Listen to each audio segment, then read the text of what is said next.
I sat down with Franklin and Marshall's women's lacrosse coach Lauren Paul a few weeks ago, talked to her about last year's championship team and what the Diplomats have to do to get back to the title game. Okay, Lauren, first tell me your feelings last year after winning national championship. First year coaching, your alma mater, and you guys do what everybody expects you to do. How was the feeling for you personally to do that? For me personally, I mean, it was absolutely unbelievable. The reason I came back to coach at my alma mater was because I wanted everyone who came to F&M to play lacrosse to have the best 4 years of their life. So I had an incredible playing experience here myself, and I really wanted to make sure that tradition was carried on. And obviously, what better way to do that than to win the national championship? Before the game last year, if anybody saw it, I guess there was 5 minutes before TV, and you guys had a little impromptu dance-off. And from what it sounds like, it was your idea, or you gave the okay. Walk us through that, because most teams would be so uptight before a game, and here it is 5 minutes before the biggest game of the year, and your girls are having a dance-off, just getting loose.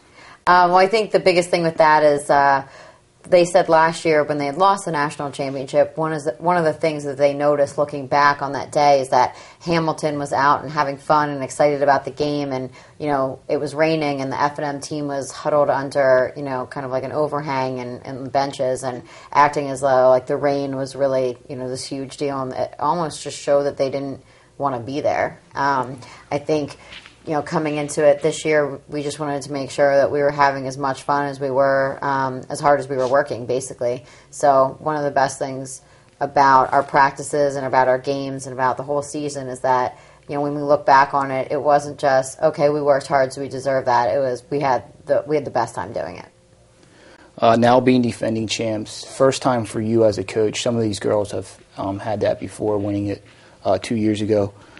What kind of bullseye does that put? What kind of pressure does it put on the team, on the coaching staff, that every game you're getting everybody's best game? There's really not an off game for you guys this year because of the bullseye. Yeah, to be honest, I actually felt that pressure last year, so I don't think it's going to be any different this year than it was before. I think, if anything, people think this is the year they can beat us just because we have graduated a number of starters from last year. And to me, our team is definitely just as strong as it was last year. Very different, which I think is exciting. But I think as a coaching staff, we're more prepared and ready to handle kind of anything thrown our way. We've a year of experience under our belt, and we definitely handled a lot more situations than we thought we'd ever see in that first year. Okay. This thing behind us, this trophy. Question: Is it motivation, or is it distraction, or is it a combination of both to have this associated with F&M as far as the girls are concerned? I don't really think of this as either. I think this trophy is just representative of the accomplishments and the amazing season we had last year, and it's just separate from anything we're doing moving forward. Every year is different, and obviously we're looking to be the best every year, but any coach will tell you, of course they want to win, but you're looking to be the best that you can be every year. And to be honest, this represents, 2009, and we're looking to get another one on our shelf, but this one has nothing to do with the one we're, hoping to get this year. Good answer. You talked about some of the starters you lost last year, notably Jen Pritchard, Ashley Bevington, Shannon Summers, Sarah Meisenberg. Do you try to replace them, or do you go a different way? Yeah, it's not really about replacing them. I think in the past, everyone looked to them to make the big plays and make everything happen, and a lot of people depended on them and relied on them. And this year, it's really more about spreading the wealth throughout the team. And most of those girls that graduated on the offensive side, ton of goals, assists, what have you, between those girls. Coming back, though, helping you would be Lydia Stanza in goal. Mm-hmm. How much does having a goalie like that help as the younger kids that are filling these starting roles get their feet down? Oh, it's incredible. And obviously, just with Lydia, she is an amazing goalie, an amazing leader. And, the fact that she's got 2 national championships under her belt and she's a 2-year captain, those are things that, are really helping our younger kids in terms of, she's a great motivator, great leader.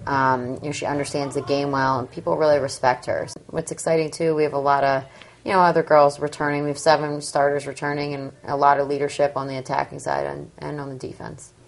Where do you feel more pressure is, having extremely high expectations as last year or having them not as high as last year? Is it harder to meet expectations or to exceed them?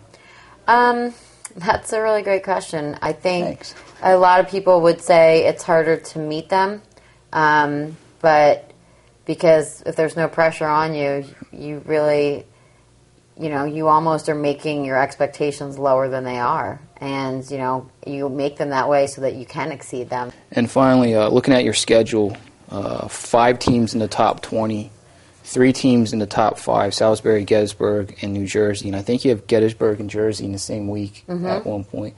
Talk about the schedule. Obviously, it's a difficult schedule. How much does it help? How much does it hurt, if at all, having 5 teams in the top 20? I mean, obviously I scheduled it that way because I wanted to make sure that we were playing top teams in the country outside of our conference. And obviously, Gettysburg's in our conference. So we played TC&J and Gettysburg in the same week last year as well. And I think what that did was just prepare us for our conference tournament and for the Sweet 16, the Elite 8, and the Final 4, because you have to play 2 incredible teams back-to-back, and you really don't have the opportunity to, even have a day in there to prepare for the next team. You need to be ready to go, and I think when we start doing that within our season and we start playing those great teams, especially close together, we're already ahead of the game. It's wise. And finally, Lacrosse Magazine had named you College Female Coach of the Year, and at the end they said, what will she do for an encore? So what will Lauren Paul and the Diplomats do for an encore this year? Well, obviously the only thing we couldn't do for an encore is go undefeated, but we're not really saying that's what we're going to do. What we're going to do is just be the best team that we can be this year, and I think that's the encore that any coach would want, from their national championship team. All right. Thank you, Lauren. Sure.